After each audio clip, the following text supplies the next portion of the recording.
I think what surprised me the most was stepping through the skepticism. There's a lot of practices that are some would consider woo-woo, and the mystical aspect of it, I suppose, and there's a lot of doubt within yourself that you can actually achieve these things or reach these states. So what surprised me the most was yesterday when we were going through the ancestral aspects of it and looking at where our samskaras come into play. And so for me, that was a very awkward situation to have to imagine what it was like for my parents to go through my own conception. But I had all of this doubt that just I sat into, and I started getting these little these feelings, these words that were coming through to me about what my mum would have been experiencing at that time and what my dad would have been experiencing. And I don't know my birth dad, so it was very hard for me to really tap into that without any doubt. And so with what I was getting, I actually went back to my mum and asked her for some clarity around what I had gotten, and she explained that everything I had said was pretty much bang on where she was in life, with her own suffering, with my dad's suffering.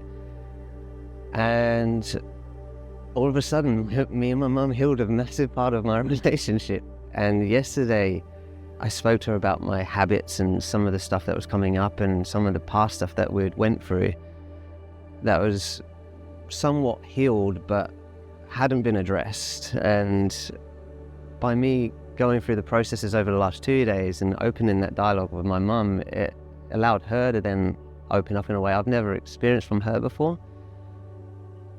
Even talking about it, it gets me a bit funny, you know? And so going through the conception side of things and working out where my samskaras were, and then talking to my mum about that, I started to see the lineage of that. And it wasn't just me that's not had a father figure. My mum didn't have a father figure. And then I asked her to explain what happened to my granddad and her dad and mum. And the same story was there. I just saw it running all the way down. And this was last night, but then this morning I woke up and more of it just kept sinking in, because now I know I'm the end of that cycle. It happened. My brother went through it, my mum, my granddad, their parents, and they're coming from a time of war, and that's just been passed all the way down to me now. But I get to close that off with my son, and he gets to now be this new part of the universe, I guess, where the loop is no longer on this infinite loop of cycle that we're on. It's now a new realm of possibility for us.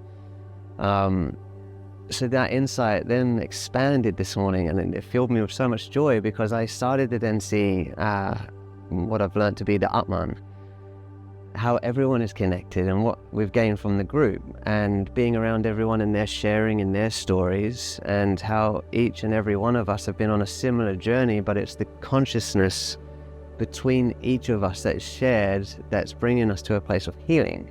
It's still hard for me to put to words exactly yet, but I'm starting to see the connection as the whole rather than just myself. And it started from that lineage of trauma, I suppose, and now being able to break that, and I can see that purpose and the journey is actually about helping all of consciousness escape that, because then that's still my healing, because I have the same consciousness as them.